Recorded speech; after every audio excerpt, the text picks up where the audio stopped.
қатынас қирайды, ажырасып жатады, жұмыстан шығып қалады, қарызға кіріп кетеді. Өлім деген қорқыныштан бұрын өмір 4-ші қабаттан секіріп кеткен. Маған не болды, депрессия ма, өмір қиын болып кетті деген сияқты түрлі оймен болжап аламыз. Төреғали Төреәлінің оқиғасы тарс ете қалды. Әрине оларға да қиын. Ең қауіптісі деп айтайын, 30-дың айналасындағы орта жас дағдарысы. Тез біз арпалысып аман қалайық. Түрлі ашаршылық, соғыс, репрессия, өте әлсіз балалар, тақиялы періштедей, мамасының баласы деп айтамын.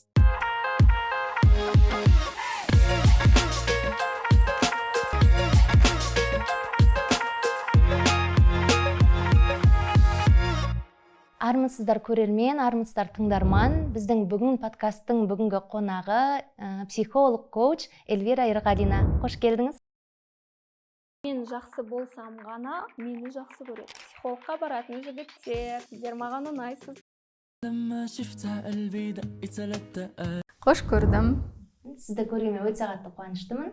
Жалғыз мен ғана емес, сіздің оқырмандарыңыз, көрермендеріңіз сағынып қалған сияқты. Өйткені сіз Инстаграмда 6 айға жоқ көрінбей кеттіңіз. Қайда болдыңыз, не істедіңіз, жаңа жобалармен келіп жатырсыз, сол жөнінде айтып өтсеңіз.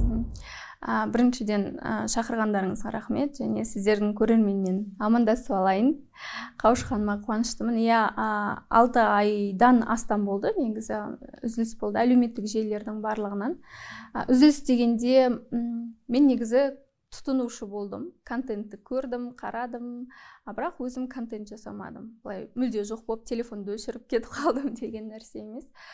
6 ай үзіліс алу керек болды, өйткені ең бірінші астын сызып айтатын нәрсе, мен орта жас кризисін өткердім. Кризис деген сөздің өзінен қорқуы мүмкін. Адамдар бұл адамның бойында болатын сондай даму кризистері. Бір этапты аяқтап, келесі этапқа өтетін кезде бір сондай қыл көпір сияқты болады өзі. Енді мен психологияны тереңнен білгендіктен өзімнің бойымдағы сол бір өзгерістерді, бір құбылыстарды байқағаннан кейін бүкіл ресурсымды ішкі процестеріме арнайын деп, солай ешқандай контент жасамай, ешқандай жиын тойға бармай деген сияқты, солай өзімен өзім оңашаландым. Бірақ әрине тіршілігім кәдімгідей өтті. Өткенде Инстаграмда айтып жатырмын ғой, кризис десе тек қана 6 ай бойы тамақ ішпей, просто тек қана жылап, төсекте жату емес, кәдімгідей басқа қалаларға барып, өзім туған жеріме барып, кездесулер, тек оны Инстаграмда немесе басқа да әлеуметтік желілерде көрсетпейсің, сол ғана. Ал енді орта жас кризисі деген мәселеде Инстаграмда да тарқатып айттым бұны. Жалпы біз туылғалы дүниеден өткенше әртүрлі кризистерден өтеміз да. Оны білмегендіктен маған не болды, депрессия ма, өмір қиын болып кетті деген сияқты түрлі оймен болжап аламыз ғой, немесе басқа біреулермен ренжісіп қалып жатсақ, соған жауып жібереміз дегендей. Сондай моменттен өттім, және ол кезеңдерді босқа өткізген жоқпын. Жалпы осындай даму кризисінен өтетін кезде адамның ішкі құндылықтары ауысады. Бұрын маңызды болған нәрселер енді галочка қойылады да, бұл жасалды деген сияқты. Сол кезде бүкіл күш қуаты, бүкіл назары ішкі процестерде болады. Ол кездерде адамда мысалы көңіл күйі болмай, немесе кез келген сәтте анадай сөзге келіп қалу, қатынас бір шытынай бастайтын кезең, немесе бойында бір әлсіздік болуы мүмкін да. Оның барлығында энергиясы ішке қарай бағытталады да, ішіндегі процестер бейсанасында болып жатқан, психикасында өте маңызды сондай кезеңді түсінгендіктен оңашаландым. 6 айда кітап жаздым. Ең басты жаңалығым, бұйырса енді туған күніме тұсаукесер болады деп жоспарлап отырмын, бұйырса дайын болады деп.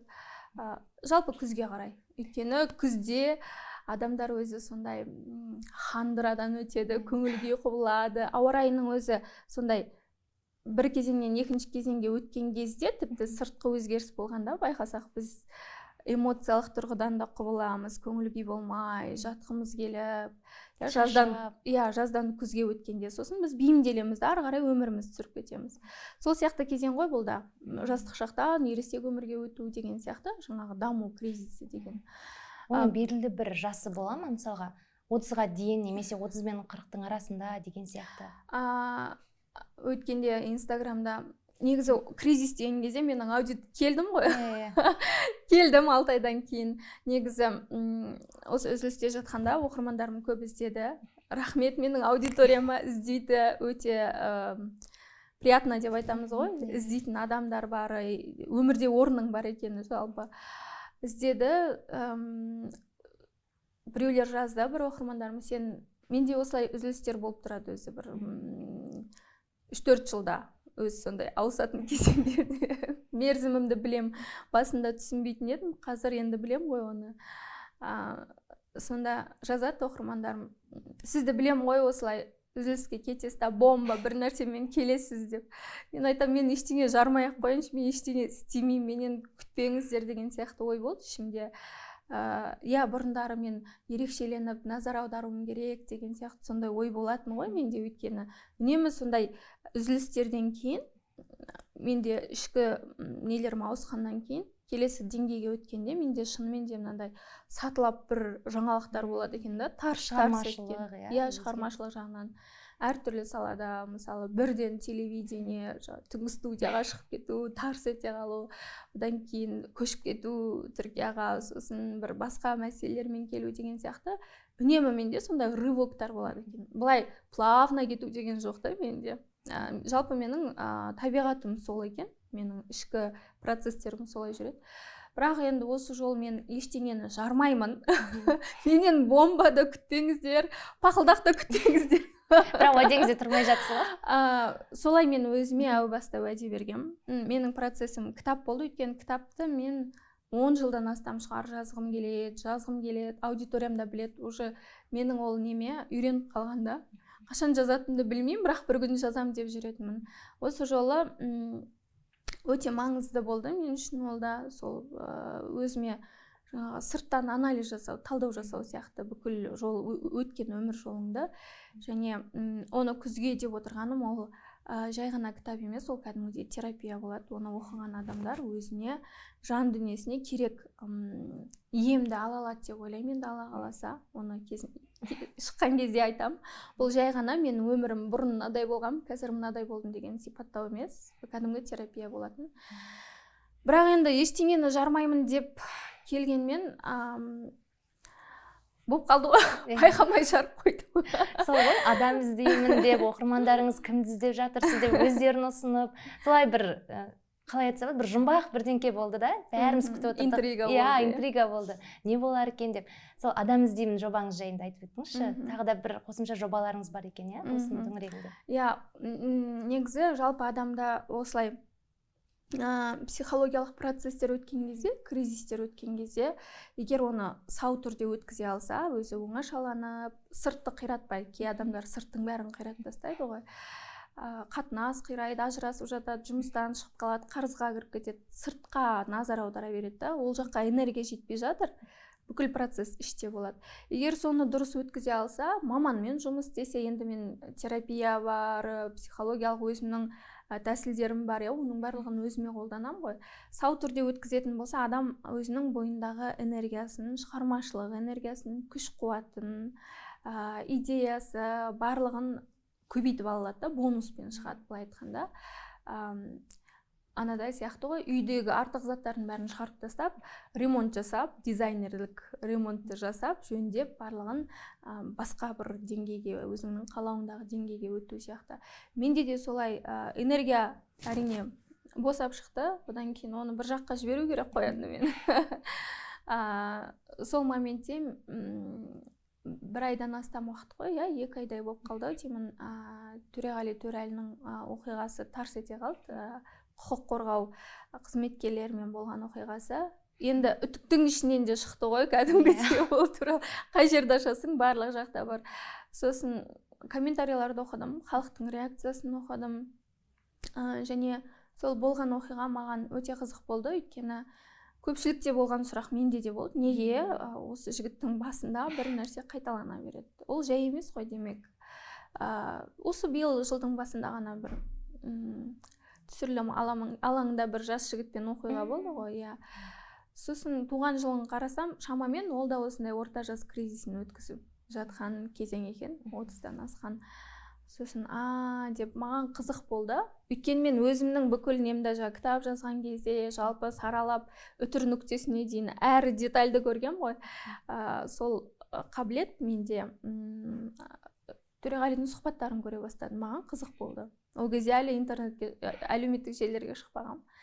Соны көре бастадым, және сұхбат бергенде біз өзіміз туралы өте көп нәрсені айтамыз, және халыққа рұқсат береміз ғой, енді менің ішкі жан дүниемді көр деген сияқты. Оны айтқанда көп картина айқындалды, көп нәрсені түсіндім. Солай Төреғалидың образының ішіндегі адамды көрдім. Және ең қызығы сәйкестік. Бұл негізі мен әдейі жоспарлаған жоқпын. Осы демалысқа кетерімнің алдында менде сондай бір кезең болды. Мен бірінші өзімнің ішімнен адамды іздеп бастаған кез ғой, жаңағыдай. Өзі сол бір процесс болатын кезде, құндылықтар ауысатын кезде, солай өзіңе назар аударып, бір сыртқы нәрселерден гөрі ішкі процесстер қызық бола бастайды. Сол кезде Телеграмдағы каналыма адам іздеп жүрмін деп жазба қалдырып кеткен екем. Жаңа жылдың алды ғой шамамен. Енді жыл аяғы барлығы қызыл жасыл жарық жұрқ етеді, жылды қорытындылап жатады, барлығы әлеуметтік желілерде кәдімгі шу болып жататын кез ғой. Сол кезде жетістіктен гөрі маған сол жетістікті жасаған адам қызық ішіндегі. Оны жасауға не итермеледі, неге өзін солай ұстады деген сияқты. Адам іздеп жүрмін деп жазба қалдырып кеткем.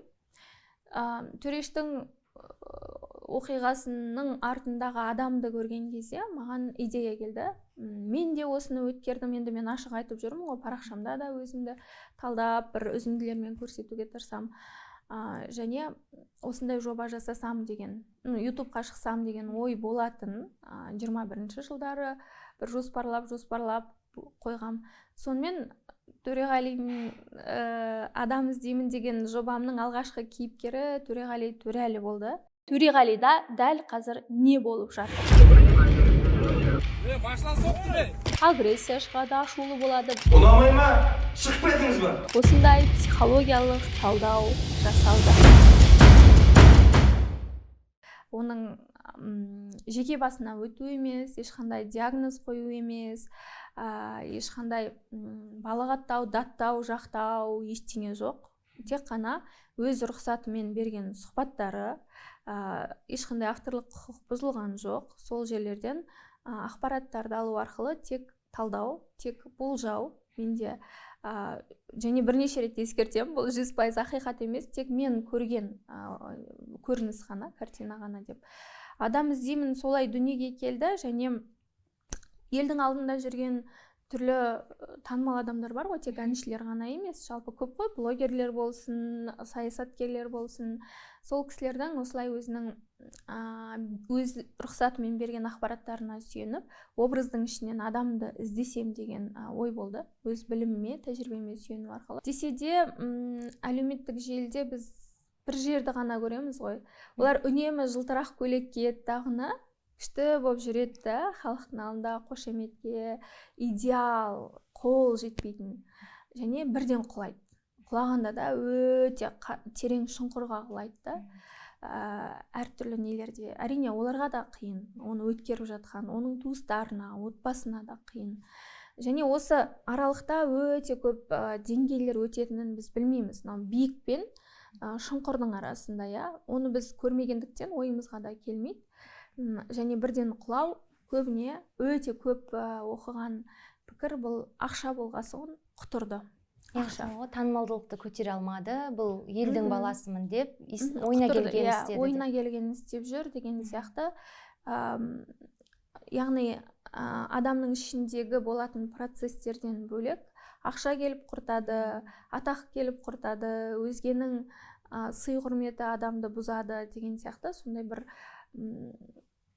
ойды көрдім дағыны, осыны бір көрсетсем деген менде бағыт болды білімім арқылы. Бұл талдауда халық ештеңе білмейді, мен олар білмейтін нәрсені білем деп, мен олардан артықпын деп тәкаппарлану емес.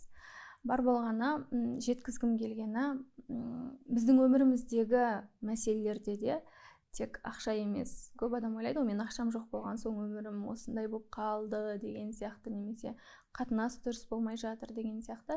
Жалпы бала тәрбиесінде де, өзімізге қатынаста да, жалпы бүкіл мәселеде біздің ең басты жетелеуші нәрсе бұл біздің психологиялық жай-күйіміз, ішкі жан дүниеміз деп айтқым келген. Және сол арқылы ең болмаса бір қоғамдағы қазір көбейген қылмыс, неше түрлі өлтіру, зорлық, зомбылық, түрлі нәрсе болып жатыр. Солардың азаюына бір бәлкім тамшыдай сеп болатын шығар деген ой. Жаңа сіз осы түсірілімнің алдында біз бір әңгімені талқыладық қой, осы ерлерге байланысты, жалпы ата тек тақырыбында, соңында бір тарқатып айтсақ, осы қазіргі таңда болып жатқан мынау педофилдердің көбеюі, одан кейін түрлі зорлық зомбылықтың болуы, оның барлығы тектен тек немесе бұл заманның өзгергеннен болып жатқан жоқ дегенді айтып өттіңіз. Мені кеше қатты көңілімді түсірген нәрсе, әлеуметтік желіде мен үндемей қалсам, оны білмеймін деген сөз емес. Мен тек іштей өзім бір анализ жасап кетем да, қатты көңілімді түсірген нәрсе бұл 7 және 5 жасар екі бүлдіршін қыздың зорлық зомбылықпен үлкендердің қолынан қаза тапқаны. Оның ішінде әрине ер адамдар бар, иә. Әлеуметтік желі шулап жатыр, өкінішті. Кәдімгі қоғамда өте шу шығарған мәселе, өйткені бұл шыққаны ғана әлеуметтік желілерге, халықтың алдына, оның шықпағаны қаншама. Және бір жеткіншек қызды көріп қалдым, ағасының досы бірнеше рет зорламақ болып не жасаған, шабуыл жасаған. Мамасы айқайлап ұрсып айтқызып тұр. Мамасының өзінің айқайы, ана жердегі жеткіншек қыздың қорқып үрпектеп тұрғаны, үлкендердің тарапынан қатты қысым көріп тұрғаны, сол нәрселерді көрдім. Және қазір біздің қоғамда әйелдерді басып жаншу, езу деген мәселе болып жатқан сияқты көрінеді. Және сонымен бірге еркектердің ашынуы болып жатқан сияқты көрінеді. Негізі сондай жаңалықтарға құлақ түретін болсақ, әсіресе енді біз мегаполистен алшақтау жатқан өңірлерді айтайық, мысалы күн көріп жүрген кәдімгі халық қазақтарды. Бұны айтуға болады, қазір әлеуметтік желі арқылы адамдар бұзылды, неше түрлі ақпарат, неше түрлі нәрсені көріп алды, батыстың тәрбиесі келді. Бәлкім олардың да ықпалы бар шығар. Адамдар өте қатыгезденіп кетті деген мәселе бар. Алайда мынау толық системаны алатын болсақ, жалпы жүйені, біз қазақ деген ұлт тәуелсіздік алғанымызға 30 жылдан енді ғана асты. 30 жасар бір ер жігіт немесе бір бойжеткен деп алатын болсақ, оған дейін 70 жыл деп кеңес үкіметін алатын болсақ, оған дейінгі кезеңдер бар, Ресей патшалығының тоқпағында болған, несінде болған, тәуелді болдық соларға. Олар бізге қандай саясатты ұстанды? Олар біздің тамырымызды жоқ еткісі келді. Қазақ ұлтын мүлде жоқ қылып, біздің жерді алғысы келді. Мысалы, егер жалпақ тілмен айтатын болсақ, түсінікті тілмен. Бізді үрім бұтағымызбен жоқ қылғысы келгендегі ең бірінші қадамы бұл біздің әдебиеттер, кинолар, зиялылардың неше түрлі еңбектері, жаңағы атты репрессия құрбандары бар, жалпы білімділерді, байларды ғой бірінші қудалағаны, мал мүлкін тартып алды, өздерін өлтірді, әйелдерін алжырға жіберді баласымен қосып, жалпы ол бай болу қазақта, ол адамның пысықтығы, ширақтығы, даналығы, жайдан жай аспаннан ақша жауа салмайды ғой кез келген адамға. Демек, ол байлықтың артында оның өте көп еңбегі, өте көп қабілеті жатыр. Білімді болу да дәл солай. Негізі екеуі тең. Білімді болған адамның да еңбегі өте көп.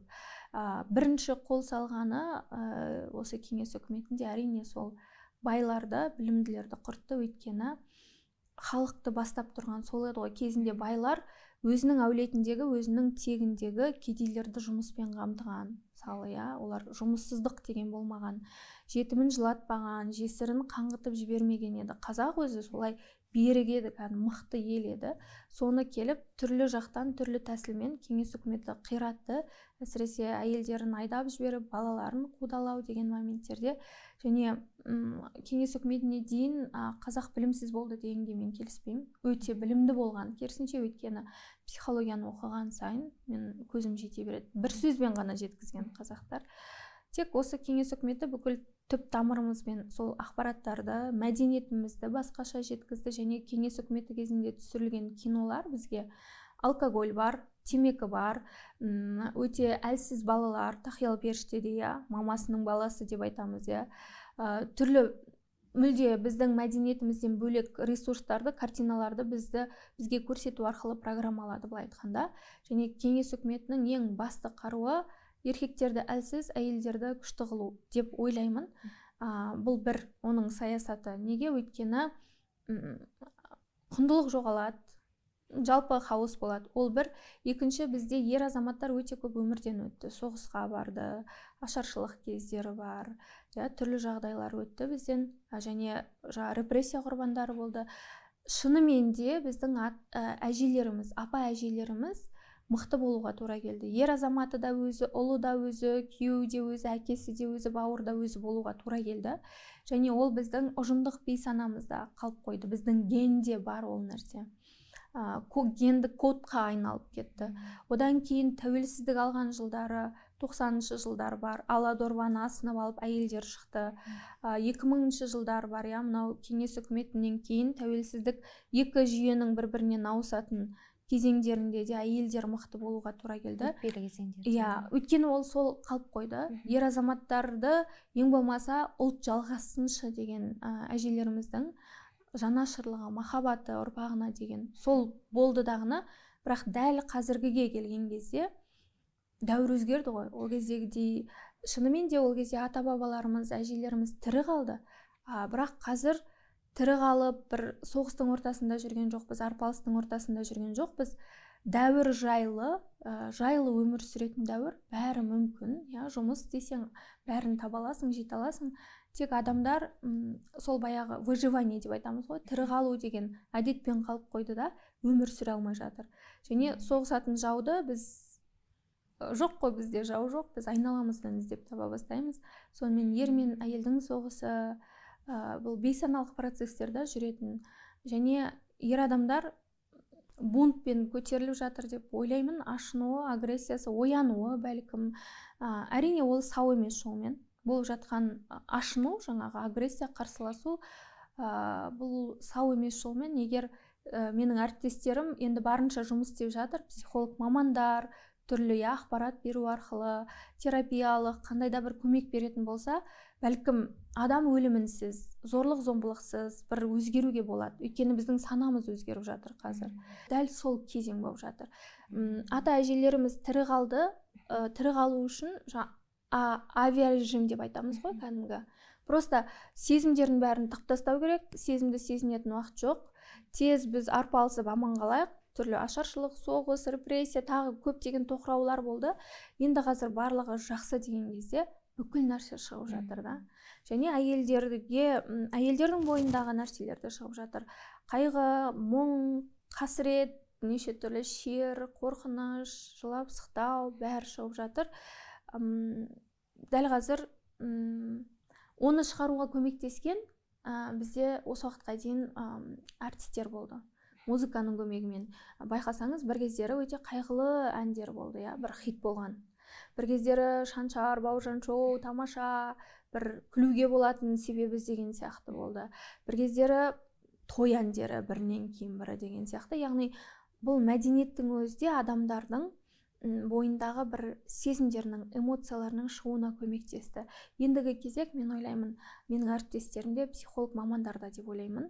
Әрине, әлеуметтік желі атқарып кетіп жатыр, өйткені әлеуметтік желіде бірін-бірін жеп атқан адамдар ашуын шығарады, боқтайды, балағаттайды, қырылсады, неше түрлі нәрсе. Олай да жасауға болады, бұл сау емес түрі. Ал сау түрде өткеру үшін мамандар көбею керек. Яғни терапия болсын, басқа да көмектер болсын, соларды жасаса, қоғамда бір осы дүмпуі болып жатқан бір өзгерістің дүмпулері тез адам шығынсыз бәлкім өтер ме еді деген ой менде. Сіз жаңа айтып өттіңіз, бізде қазір бір өзгеріс, психологтарға бару, өзімді бір дамытайын дейтін бір шынымен бір өзгеріс болып жатыр. Енді кейде соның бір теріс жақтары да болып қалатын сияқты. Мысалға айтар болсам, өзінің ақшаға деген қарым-қатынасы ол әкеге байланысты, ал махаббатта жол болмаса, ол анасының қарым-қатынасының дұрыс еместігінен деген бір түрлі бір көзқарастағы ойларды осы кең тараған пікір. Көп естіп жатамын. Ал енді бұл қаншалықты ақылға қонымды, мүмкін шын шығар, мүмкін біз оны қабылдай алмай жатқан шығармыз. Жалпы мысалға махаббатта жол болмаса, ол анасымен қарым-қатынасының дұрыс еместігінен деген ол негізі рас па, немесе әкеге де байланысты? Мама қатынас, папа ақша деп айтады ғой, мама отношения, папа деньги деген осы бір пікірдің жалпы осы бір жақты ғана болуына қарсымын. Неге? Өйткені біздің өміріміздегі тек қатынас емес, тек ақша емес, достармен қатынас болсын, кез келген нәрсе, тіпті тәніміздің өзі осы екі есікке тіреледі: әкеге, шешеге. Неге? Енді қазір мен тек өзегіне тікелей барғым келіп тұр, ана жақтан мына жақтан алып келмей. Біз бірінші ананың құрсағында дүниеге келеміз, ананың құрсағында пайда боламыз, жаңағы рухтан ары қарай тәніміз ақырындап қалыптасады дегендей. Байқасаңыз, ананың іші домалақ болады. Аяғы ауыр ананың іші домалақ, жер шарына ұқсайды. Және құрсақта жатқан кезде біз ананың тәні арқылы тамақ жейміз, кіндігі арқылы, және оның дыбысын естиміз, вибрацияларын, оның сезімдерін сезінеміз. Яғни біз ол жерде бейсанамыз бірінші қалыптасады. Негізі сана адамның, баланың бір 6-7 жасына қарай санасы толыққанды қалыптаса бастайды. Сол кезде сұрақтарға жауап бере алады да, сосын білім алуға жіберуге болады оны мектепке. Оған дейін ең бірінші бейсана. Бейсана тек маманың ішінде ғана қалыптаспайды, ол бізде ұрпақтан ұрпаққа келе жатқан ата тегімізден гендік кодтар бар, біздің ұлттық ерекшеліктерімізбен бүкіл ақпарат бар ол жақта. Және бейімделеміз ананың ішінде, өсеміз, тәніміз өседі, бейсанамызда ақпараттар болады біздің. Кейбір аналар бар, аяғы ауыр болып қалады, не істерін білмейді, енді дүниеге алып келу керек баланы, Кейбіреулер желанный ребенок дейміз ғой, кәдімгі күткен, кәдімгі қарнын сипалайды. Кейбіреулер керісінше ішін жасырып, байлап, ұрып, әртүрлі нәрсе жасайды. Кейбіреулер тіпті білмей қалады. Енді әртүрлі тағдыр бар әркімде. Міне, қатынас деген нәрсе анадан басталатыны осы да. Яғни ана бізге қандай қатынас жасады? Бізді күтті ма, күтпеді ма? Егер күтсе, әлем бізді күтіп тұр деген, мен құқылымын, менің орным бар деген біздің бейсанамыздағы ақпаратпен келеміз. Ал егер анамыз керісінше өзі қорқа берсе, немесе аяғы ауыр әйелдің бүкіл жағдайын жасау керек дейтіні сол, әсіресе қазақ негізі өте дана болған ғой, жүкті әйелді әсіресе ерекше күткен, ананың көңіл күйі дұрыс болса, бала да жайлы, ертең еркін өмір сүреді. Ал егер ұрыс-керіс, айқай-шу, күнде жылап сықтау, түрлі трагедия болатын болса, аяғы ауыр кезде, іште жатқан бала ойлайды, мына өмір мен дүниеге келетін. Ойлағанда бейсанада ақпарат болады. Сезімдер, мен дүниеге келетін өмір қауіпті. Яғни дүниеге келгеннен кейін бірінші кризис ананың құрсағынан шығу, ананың құрсағынан шыққаннан кейін біз өмірмен, әлеммен әрекеттесе бастаймыз, қатынас құра бастаймыз. Және сол арқылы әкемізбен, туыстарымызбен, достарымызбен, басқа да адамдармен қатынас құра бастаймыз. Және анамыз бізді қалай өсірді, бізге махаббатын қалай жеткізді, кішкентай кезде, шақалақ кезден бастап. Кей аналар балаға деген махаббатын ұру арқылы, ұрысу арқылы тәрбие беріп жатырмын деп ойлайды, солай жеткізеді. Қорғап жатырмын. Қорғап жатырмын, мен оны қауіпті өмірге дайындап жатырмын деп ойлайды да, өзінің түсінігінде. Жаңағы ауыр нәрселерге дайын болса, ертең өлмейді деген сияқты. Бірақ біз қазір басқа дәуірдеміз. Ал егер анасы оны еркелетіп, қалауын тыңдап, сөзбен байланысу арқылы, және мен сені жақсы көремін деген махаббатын тікелей жеткізіп өсіретін болса, солай қалыптасады дағы адам, әсіресе қыз балалар анасының әрекетін жасаған жігіттерге ұмтылады. Мысалы, менің өзім жиі айтып жүремін ғой, атам мен әжемнің қолында өскендіктен мен анамнан 3 жасқа жетпей бөлініп қалғам. Және әжем кішкене депрессияда болды, өзі қаталдау болды. Енді біреудің қызын өлтіріп алмайын деген ой болған шығар. Сондай бір суықтау болды. Бәлкім мен оны көре алмадым ба. Жалпы күйеуге шыққан кезде мен кәдімгі сыйлығын жасайтын, ухаживать ететін дейміз ғой. Киноға алып баратын, сені аялайтын жігіттер маған скучный болатын. Вообще қызық емес олар деп ше. Маған керісінше бандит сияқты жігіттер болады. Хулигандар, анау төбелесетін, деп түптеп агрессиясын көрсететін. Өйткені сол қатынас мен үшін махаббаттың тілі болды. Бірақ күйеуге шықпай тұрып та, күйеуге шыққаннан кейін де төбелес,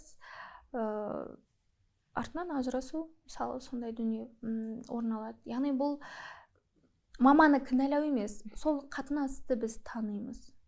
Ал неге әке дейміз? Өйткені анамыз жаңағы біздің өзімізге қатынасымызды көрсетсе, бізге мама қарау арқылы, біз маманың тәнінен шықтық. Маманы өзіміз деп ойлаймыз, мен деп ойлаймыз. Бала мен ананы айыру керек қой. Өйткені біз өзіміздің идентификациямызды, жеке тұлға екенімізді байқамай қаламыз да, ажырата алмай қаламыз.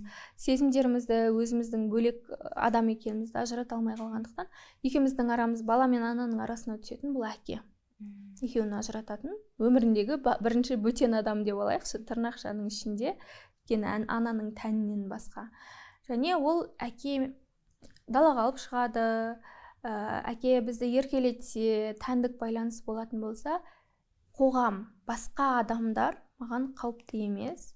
Басқа нәрселерді жасау, қалауымды айту, мысалы әке деген алып береді, ақшамен қамтамасыз етеді, сондықтан жұмыс істеу, ақша табу процесінде біз өзге адамдар арқылы аламыз ғой, коммуникация арқылы. Бізге ақша, білмеймін, Құдай маған әлі күнге дейін аспаннан қолын шығарып тікелей ақша берген жоқ, және ондай айналамда дәл солай ақшаны тікелей алған адамды көрген жоқпын. Тек адамдар арқылы келеді бізге ақша, қандай нәрсе болсын, адамдар арқылы келеді.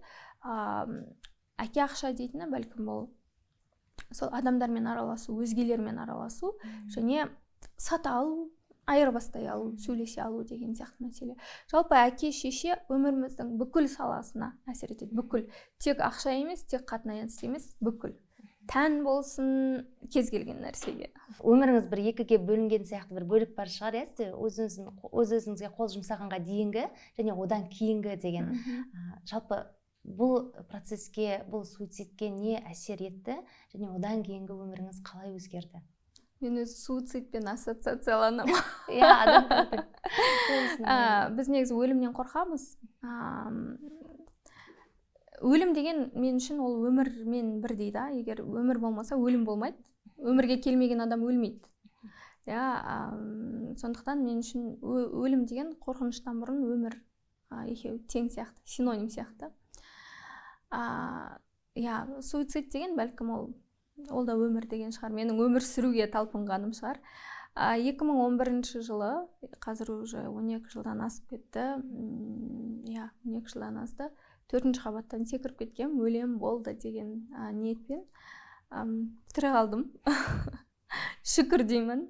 Бірақ сол кезде әрине неге өліп қалмадым, не деп өкінесің ғой әрине.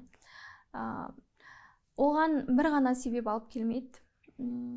Кішкентай кезден ықпал ететін мәселелер бар, жинақталады әбден. Бір ғана себеп емес.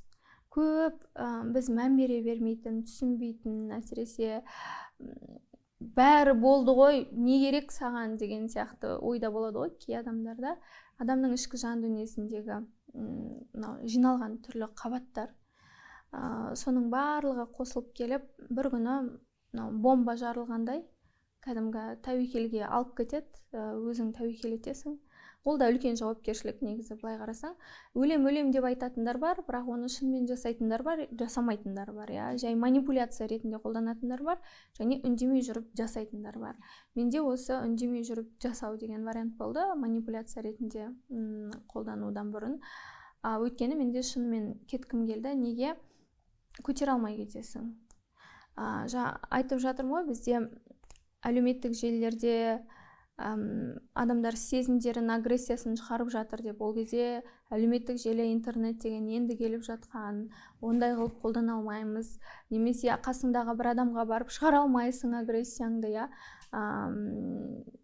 жиналады іштей, сезімдерің, эмоцияларың тұншығады, тапталады, өліп қалған, түрлі ауырлықтары бар, түсінбейсің, және талаптарға сай болу керексің, идеал болу керексің, жақсы қыз болу керексің, үздік оқушы синдромы бар, қателіктеріңнің барлығына аутоагрессия болады. Бір проблемадан шығам деп қадам жасасаң, екінші проблемаға одан сайын түсіп кетесің, ана балшықта тұрған машина сияқты. Бата береді, және ешкімге айта алмайсың, әсіресе анаңа да, әжеңе де, ол ер адамдарды айтпай-ақ қояйық, иә. Барлығын жинап бір өзім күресем деп ойлайсың, соғыста жүрген сияқты ғой. Кәдімгі бұрынғы соғыс бітті, бірақ сенің ішкі соғысың бар да. Өзіңді құтқарам деп ойлайсың, бірақ өзіңді жазалайсың қателіктерің үшін, сонымен түрлі арпалыс, шыдай алмайсың дағыным, болды, мен берілдім, бұл соғыста мен жеңілдім деп пленге өз-өзіңді өз еркіңмен жібергендей, солай бұл өмірден мен бәлкім тағы бір вариант бүкіл проблемадан өліп құтылатын шығармын деп ойлайсың. Бірақ проблемадан құтыла алмайсың, қаша алмайсың, оны тек шешу керек. Неге бұны мен айтам? Өйткені дәл сол кездерде маған осындай ақпараттар жетпеді. Бәлкім болған шығар, мен өзім таба алмадым ба? Әйел адамның мейіріміне мен зәру болдым. Ең болмаса әпкем болса, ең болмаса құрбым болса. Құрбыларым болды, бірақ ол жерде жеткіншектік, анадай бәсекелестік сияқты болады ғой, бір күшті болып көріну деген сияқты, иә. Тек жақсы дүниелер. Иә, тек жақсы болып көріну, бәрі жақсы деген немен жүру деген сияқты бәсекелестік жарыс, ол сол жастық шаққа тән құбылыс өзі сондай. Ал бірақ шын мәнісінде махаббат, мейірім, сол нәрсеге зәру болғам. Және кім маған мейіріммен тіпті жылы сөз айтады, мен соған толыққанды беріле салғым келіп тұратында, бүкіл өмірімді сол анау, бұл негізі тәуелді қатынас қой. Барлық сол бүкіл клеткаларыммен соған жабысып қалғым келіп тұратын, өйткені бұл ананы іздеу, ананың жетпеушілігі шақалақ кезден, кішкентай кезден ананың құшағы жетпеуі, ананың мейірімі, назары жетпеуі, сен бейсанаңмен бүкіл жақтан анаңды іздеп жүресің. Мен қателесіп жатырмын, шырылдап жылап жатырмын, қарным ашып жатыр, мені келіп анам құтқарса деген.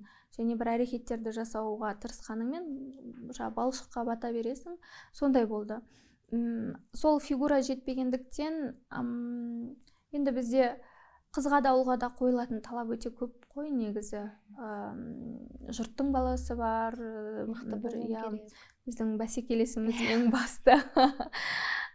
Сол нәрсенің барлығын көрген кезде бұл бір түсінікті, білмеймін, әдейі жасадым ба, бәлкім менің осы өмірге келгендегі, осы бүкіл жолдан өткендегі менің миссиям деп айтамыз ғой енді, Құдайға қызметім осы өзімнің қателіктерім арқылы өзгелерге бір ой салу шығар, бәлкім.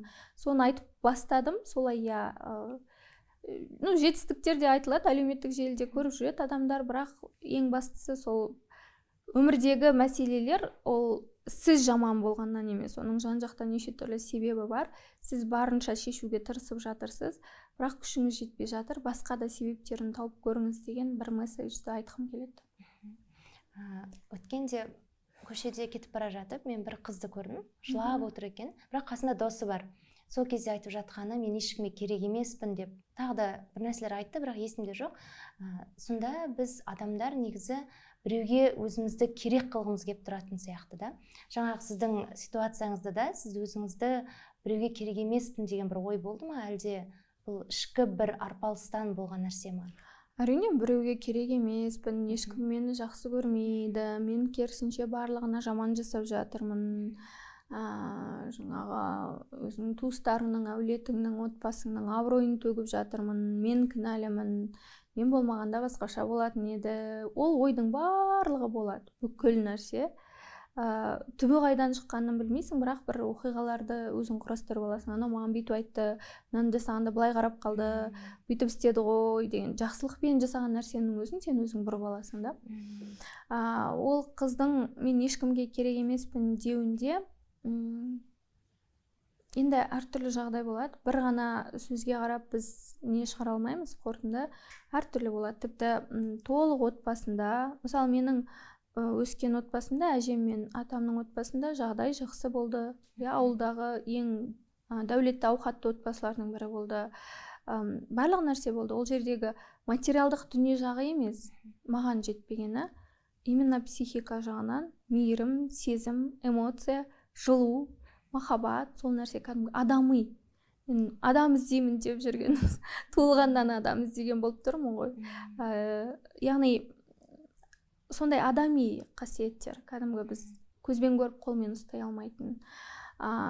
Және оны айналаңнан іздеп көресің. Кішкентай кезде балалар дауыс шығару арқылы іздейді ғой, жылау арқылы тамағын сұрайды, мейірім, назар сұрайды балалар, немесе 3 жастың кризисі кезінде барлық нәрсені сындырып, қиратып, қырсығу арқылы назар сұрай бастайды, солай. Сол кездерде егер сондай баланың дамитын кезеңдерінде назар жетпесе, мысалы, мен де солай жасадық деп айтады. Мен өзімнің көзіммен көргенім, менен кейінгі іні-сіңлілерім, немерелерінен сөйтіп жасағанын көргем әжемнің. Мысалы, аяғына бір жіп байлап, жіптің екінші ұшын кроватьқа байлап, болады ғой бізде. Ары қарай ештеңеге ұрынбаса болды, сол жерде жата берсін деп өзі жүреді, ештеңеге түсіп кетпесе, тірі қалса болды деп өзінің жұмысын жасап жүре береді, мысалға. Жыласа жылап қояды, немесе бала жылап жатса, қолға жаман үйренбесін, қарамай-ақ қойыңдар, өзі басылады қазір деген сияқты. Бала ол өзінің бойындағы сезімдерін, эмоцияларын көтере алмайды ғой. Ол анасын шақырғанда, үлкендерді шақырғанда, маған көмектесіңдерші осы сезім, эмоцияларды ауыстыруға, жақсы нәрсеге, өзімді басуға көмектесіңдерші деп шақырады. Оны өзіне өзі істей алмайды, өйткені кішкентай. Солай шақырған кезінде ешкім келмесе, әсіресе анасы, кішкентайынан бейсанасында қалады ғой, оның барлық адам өзі түсіне бермейді, оны мамандар түсінеді деп ойлаймын. Шақырған кезінде, керек кезінде келмесе, назар аудармаса, енді әртүрлі жағдай бар, әркімде әртүрлі оқиға. Ол шынымен де өзін мен ешкімге керек емеспін деп ойлайды. Жаңағы мама қатынас деген сөзден шығады ғой, байқасаңыз, мен ешкімге керек емеспін дейді. Және өмірде қыз бен жігіт болып қатынас құрса, немесе тіпті неке одақ құратын болса, ері мен күйеу болатын болса, онда аңдиды кәдімгідей. Кетіп қалса қорқады, телефон ақтарғысы келеді, маған көзіме шөп салып жүрген сияқты, басқа қыздарға қарап қойған сияқты. Көшеде тіпті екеуі қатар кетіп бара жатып, алдынан бір қыз өтсе, екі көзі жігітте болады. Не ойлады, оның бүкіл ойына, миына, асқазанына, бүкіл тесіктеріне өзін тығып тастағысы келеді. Өйткені бала күннен жаңағы не бар. Оны қазақша қалай түсіндіруге болады білмеймін. Страх, тастап кетуден қорқу, жалғыз қалып кетуден қорқу деп айтады ғой, Яғни өзінің сезімдерімен өзі қалып қою. Адамдар менің қасынан кетіп қала ма, мені керек етпей қоя ма, мен ешкімге керек емеспін деген сөздің астарында сол мені тастап кетесің ба деп қорқамын деген сөз. Яғни бұл ішкі түрме, адамның түрмесі ішіндегі, ол еркіндік емес, сау емес қатынас ол жерде. Және жертва, абьюзер деп жатамыз, немесе жертва тиран, немесе жертва агрессор деп жатамыз ғой. Қазір кең тараған. Міне осындайдан шығады. Жаңағы бала күннен енді жертваларды кенет мен жертва болсам деп атып шықпайды, ол солай қалыптасады, шынымен де болады. Және ол жерде кінәліні іздеп қажеті жоқ. Мәселені шешу ғана ғой енді мақсатымыз. Солай жертва болса, дәл сондай қыздарға агрессор жолығады. Үнемі жертва мен тиран бір-бірін тауып алады. Үнемі. Және олардың тартылыс күші, бұл психологияда да айтылады, түрлі зерттеулер жүргізілген. Тиран мен жертваның тартылыс күші, абьюзер мен жертваның тартылыс күші махаббат күшінен де мықты. Бірін-бірін миллиондаған адамдардың ішінен танып, бейсаналы түрде бір-біріне керегін береді. Жертваға не керек? Тиранның тоқпақтағаны керек, ол одан сайын жертва болып жылау керек. миындағы психикасына программалар. Ал тиранға керісінше біреуге зорлық көрсету керек. Біздің қазір қоғамдағы жаңағы бүлдіршіндерді өлтіріп кетіп жатқан зорлық зомбылықтар деген мәселеде осы тиранның көрінісі, иә, кейбір жерлерде жертваның көрінісі деген мәселелерді байқап жатамыз ғой. Енді әрине бүлдіршіндер олар періште, ересек адамдардың арасында. Иә, мынау сөз басында дағдарыс жайлы айттық қой, адамның өмір кезеңіндегі түрлі дағдарыстар, біз соны қалай көре алуымыз керек, және өзіміздің бойымызда болып жатса оны қалай аңғара аламыз, және оны шешу үшін не істеу керек. Ол жаңа әртүрлі жасқа байланысты деп айттыңыз ғой, соны ашып айтып көрсеңіз. Менің аудиториям жаным, менің аудиториямды жақсы көрем. Қандай ақпарат алса да өздеріне анализ жасауға тырысады да. Бұл өте бір адамның бойындағы бағалайтын нәрсе. Негізі біз бір ақпаратты алсақ, өзімізді саралауға тырысамыз. Алайда негізі адамның өзінің психикасы, жалпы өмірі бір күрделі құбылыс қой, бір ғана нәрседен тұра салмайды, бір ғана себеп бола салмайды. Тіпті менің психологиялық талдауларым YouTube арнамда, рұқсат етсеңіздер көрермендеріңізді шақырайын, ел алдында жүрген адамдарға сондай талдаулар жасаймыз, әртүрлі қырынан. Енді бәрін сол мама папаға тығып қоя берсек, бәрі бір-біріне ұқсап кетеді. Негізі психологияда адамдардың тағдыры бір-біріне қатты ұқсайды, сондықтан танымал адамдарды әртүрлі қырынан талдауға тырысамыз. Оқырмандарыңызды шақырып жатқан себебім сол өздеріне анализ жасаса, әртүрлі қырынан, әртүрлі есіктен түсіп жатқаным.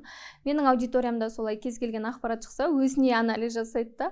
Сол мен орта жас кризисінде болдым деп, және Төреғалидың оқиғасына қатысты талдау шыққан кезде, олар бәрі бірден, бәрі демей ақ қояйын, көпшілігі менде де орта жас кризисі сияқты, что-то депрессия болды, қиын болды деген сияқты мәселелерді айтады.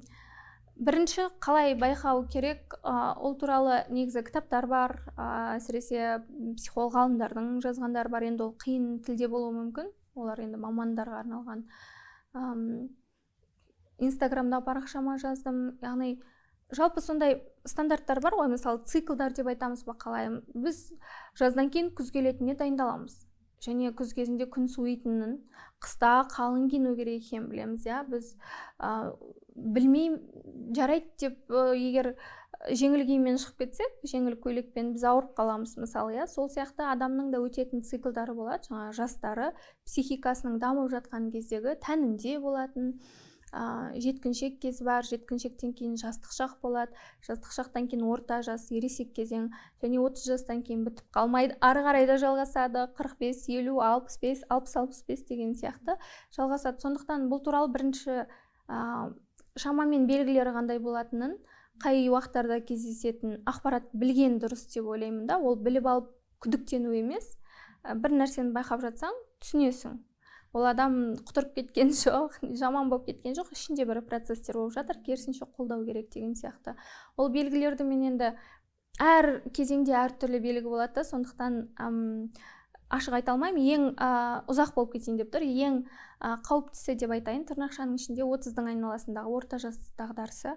Өйткені кей адамдарда балалық болмайды, ерте жұмысқа кіріседі, өзінің бауырларына қарайды, әртүрлі нәрсе болады ғой.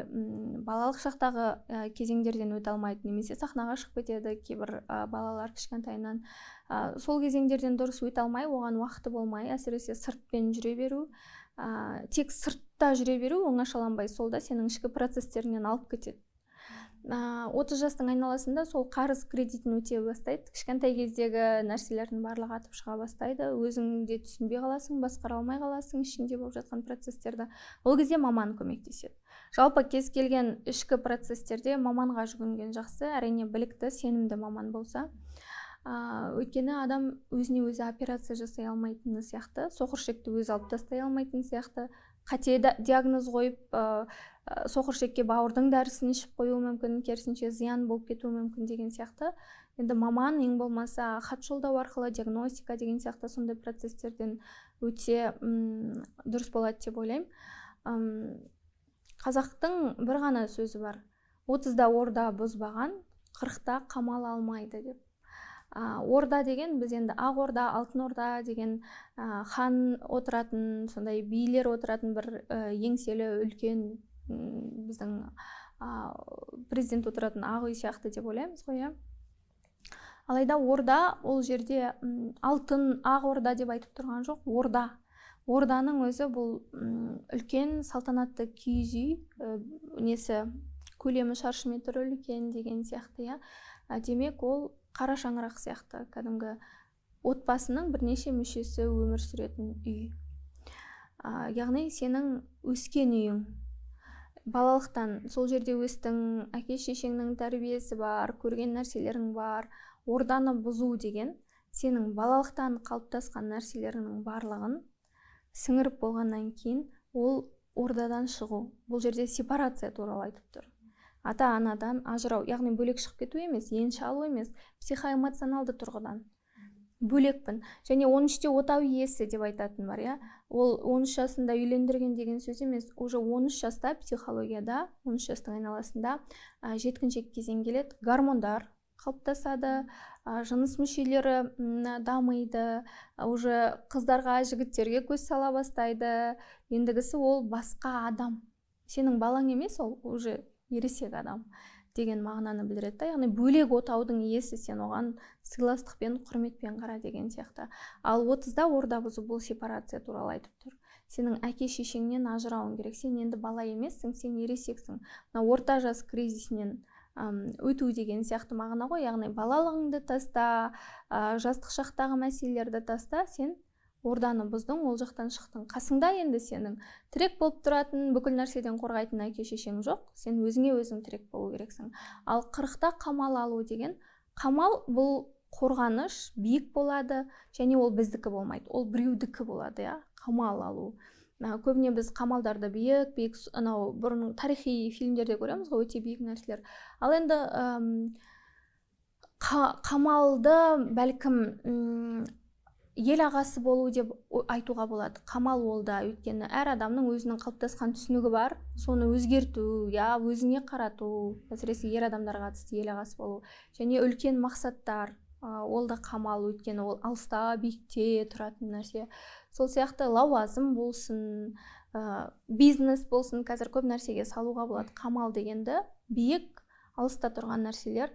Яғни сен сепарацияланбасаң, әлі күнге бала болып, мама, папа деп, жаңағы солардың энергетикалық деңгейінде, бейсаналық деңгейде солармен байланысып жүре беретін болсаң, өкінішке қарай сен мына жақтағы нәрсеге ересек адам болып бара алмайсың деген. Бірақ сөзбен айтқан, мен қараңыз ұзақ түсіндіріп беріп жатырмын, қазақтар қалай неткенін.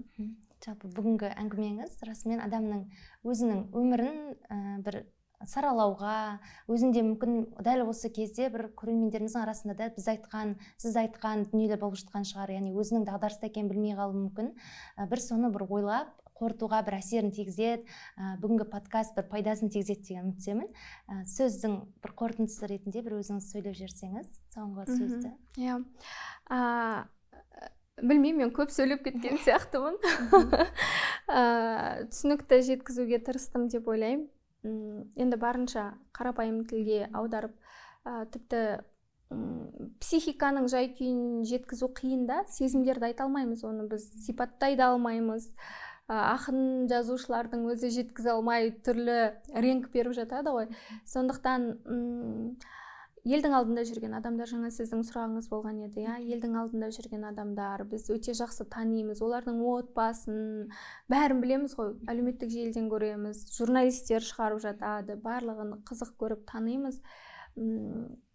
Сол адамдар арқылы болсын, кино көретін кейіпкерлер, әсіресе қазақ киноларына бұйырса талдау жасаймыз, сериалдар, қазіргі болсын, бұрынғылар болсын, кино, хат арқылы, яғни бір образдар арқылы, көрінетін адамдар, бір персонаждар, кейіпкерлер арқылы адамның жан дүниесінде болатын процестерді, оның себебі, салдары, басқа жақтарда қазіргісі салдар, себебі судың түбінде екенін, тереңде екенін бір жеткізуге тырысып жатырмын. Көпшіліктің назары сол танымал кісілерде, әсіресе әншілерде, өйткені эмоция жағынан ең болмаса эмоционалды выброс жасауға, эмоционалды қоқысты тастауға сол кісілер неше түрлі жеке өміріндегі жағдайлармен де, музыкасымен де мұңды әуендерін тыңдап жылаймыз, көңілдісін тыңдап билеп дофамин аламыз деген сияқты әртүрлі процесстер болады ғой. Өйткені біздің эмоциямыздың спонсорлары солар болып тұр қазіргі кезеңде. Халықтың назары сол жаққа ауып тұрғандықтан, енді сол шоу-бизнес өкілдерінен эстафета таяғын жайлап сұрап алып, бәлкім осы психологиялық жағынан көмек болатын шығар деген, солардың образында, көз алдындағы образында ақша болуы, атақ болуы, болмауы маңызды емес. Психикадағы процесстер, ол барлық адам өтетін процесс. Соны жеткізуге тырыстым, және осындай подкастқа шақырғаныңызға рахмет. Сіздің де қоғамға, ұлтыңызға деген махаббатыңыз, бұл да өз жұмысыңызға деген махаббатыңыз, осындай подкасттар, осындай еңбектер, бұл өте үлкен еңбек, кәдімгідей ресурсты талап ететін еңбек. Осындай еңбекті жасау арқылы бір қоғамға тамшыдай болса да ықпал етуге тырысып жүрсіз. Сіз де, командаңызда, мен де, менің командамда мысалы, сондықтан барынша түсіндіруге, ашып айтуға, талдауға тырысып жатырмыз. Сіздерге алғысым шексіз, көрермендерге де рахмет. Камераның ар жағында сіздер білмейсіздер, өте маңызды адамдар бар. Олар оператор жігіттер және монтаж жасайтын жігіттер, ол кісілерге де алғысым шексіз. Рахмет. Сізге де келгеніңізге, өзіңіздің өміріңіз жайлы айтып, және сол арқылы қазіргі қоғамға бір пайдасын тигізетіндей әңгіме айтқаныңызға көптен көп рахмет. Біздің арнаға жазылып қойыңыздар, пікір білдіріңіздер, және осы сұхбаттан не түйдіңіздер, пікірге жаза кетіңіздер. Қош, сау болыңыздар.